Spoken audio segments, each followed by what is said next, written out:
اور گلستان سعدی کا نادر نسخہ جو سونے کے پانی سے لکھا ہوا تھا اور دھوپ اور چھاؤں میں الگ الگ رنگ کی لکھائی دکھاتا تھا۔ دادا جان اور والد صاحب کی ذاتی ڈائریاں سب غائب تھیں۔ کمرہ یوں لگتا تھا گودام کے طور پر استعمال ہو رہا تھا۔ سامنے والی پوری دیوار پر جو تصویر 15,000 روپے سے لگوائی تھی وہ جگہ جگہ سے پھٹ چکی تھی۔ میں پژمردہ ہو کر لائبریری سے باہر نکل آیا۔ بالائی منزل کا یہ وسیع اور عریض لاؤنج بھائیں بھائیں کر رہا تھا۔ یہ کیا؟ اچانک مجھے یاد آیا کہ میں نے چکوال سے رنگین پایوں والے سوت سے بنے 4 پلنگ منگوا کر اس لاؤنج میں رکھے تھے۔ شاعر برادری کو یہ بہت پسند تھے۔ وہ غائب تھے۔ نیچے گراؤنڈ فلور پر آیا۔ بیوی اکیلی کچن میں کچھ کام کر رہی تھی۔ میں نے اسے دیکھا۔ 5 برسوں میں اتنی تبدیل ہو گئی تھی۔ میری آنکھوں میں آنسو آ گئے۔ کیسے پوچھوں کہ گھٹنوں کا درد کیسا ہے؟ ایڑیوں میں بھی درد محسوس ہوتا ہے؟ دوائیں باقاعدگی سے میسر آ رہی تھی یا نہیں؟ میں اس کے لیے باقاعدگی سے پھل لاتا تھا۔ نہ جانے بچے کیا سلوک کر رہے تھے، مگر میں بول سکتا تھا نہ وہ مجھے دیکھ سکتی تھی۔ اتنے میں فون کی گھنٹی بجی۔ بیوی بہت دیر تک باتیں کرتی رہی۔ جو اس طویل گفتگو سے میں سمجھا وہ یہ تھا کہ بچے اس مکان کو فروخت کرنا چاہتے تھے۔ ماں نے مخالفت کی کہ وہ کہاں رہے گی۔ بچے بضد تھے کہ آپ ہمارے پاس رہیں گی۔ میری بیوی کو میری یہ نصیحت یاد تھی کہ ڈیرا اپنا ہی اچھا ہوتا ہے، مگر وہ بچوں کی ضد کے سامنے ہتھیار ڈال رہی تھی۔ گاڑی کا معلوم ہوا کہ بیچی جا چکی تھی اور بیوی نے خود ہی بیچنے کے لیے کہا تھا کہ اس کے لیے ایک چھوٹی آلٹو ہی کافی ہے۔ اتنے میں ملازم لاؤنج میں داخل ہوا۔ یہ نوجوان اب ادھیڑ مل کر لگ رہا تھا۔ میں اس کا لباس دیکھ کر دنگ رہ گیا۔ اس نے میری قیمتی برانڈڈ قمیض جو ہانگ کانگ سے خریدی تھی پہنی ہوئی تھی۔ نیچے وہ پتلون جس کا فیبرک میں نے اٹلی سے خریدا تھا۔ اچھا، تو میرے پیش بہا ملبوسات ملازموں میں تقسیم ہو چکے تھے۔ میں 1 سال تک لوگوں کی نگاہوں سے غائب رہ کر سب کو دیکھتا رہا۔ ایک ایک بیٹا بیٹی کے گھر جا کر ان کی باتیں سنی۔ کبھی کبھار ہی ابا مرحوم کا یعنی میرا ذکر ہوا، وہ بھی سرسری سا۔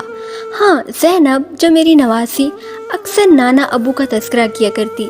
ایک دن ماں سے کہہ رہی تھی، اماں یہ بانس کی میز کرسی نانا ابو لائے تھے نا جب میں چھوٹی سی تھی، اسے پھینکنا نہیں۔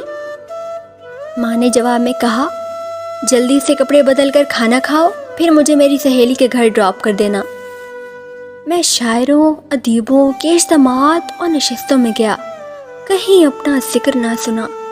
جو بات بات پر مجھے جدید غزل کا ٹرینڈ سیٹر کہا کرتے تھے جیسے بھول ہی چکے تھے۔ اب ان کے ملازموں نے میری کتابیں بھی الماری سے ہٹا دی تھی۔ ایک چکر میں نے قبرستان کا لگایا۔ میری قبر کا برا حال تھا، گھاس اگی تھی، کتبہ پرندوں کی پیٹوں سے اٹا تھا۔ ساتھ والی قبروں کی حالت بھی زیادہ بہتر نہ تھی۔ 1 سال کے جائزے کے بعد میں اس نتیجے پر پہنچا کہ میری موت سے تو دنیا کو فرق ہی نہیں پڑا، ذرا بھر بھی نہیں۔ بیوی یاد کر لیتی تھی، تاہم بچے، پوتے پوتیاں، نواسے نواسیاں سب مجھے بھول چکے تھے۔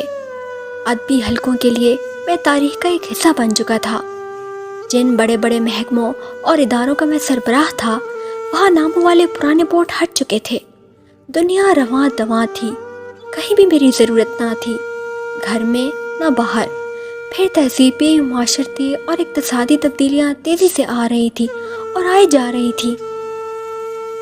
ہوائی جہازوں کی رفتار 4 گنا تک بڑھ چکی تھی۔ دنیا کا سارا نظام سمٹ کر موبائل فون کے اندر آ چکا تھا۔ میں ان جدید ترین موبائلوں کا استعمال ہی نہیں جانتا تھا۔ فرض کیجئے میں فرشتوں سے التماس کر کے دوبارہ دنیا میں نارمل زندگی گزارنے آ بھی جاتا تو کہیں بھی ویلکم نہ کیا جاتا۔ بچے پریشان ہو جاتے، ان کی زندگیوں کے اپنے منصوبے اور پروگرام تھے جن میں میری گنجائش کہیں نہ تھی۔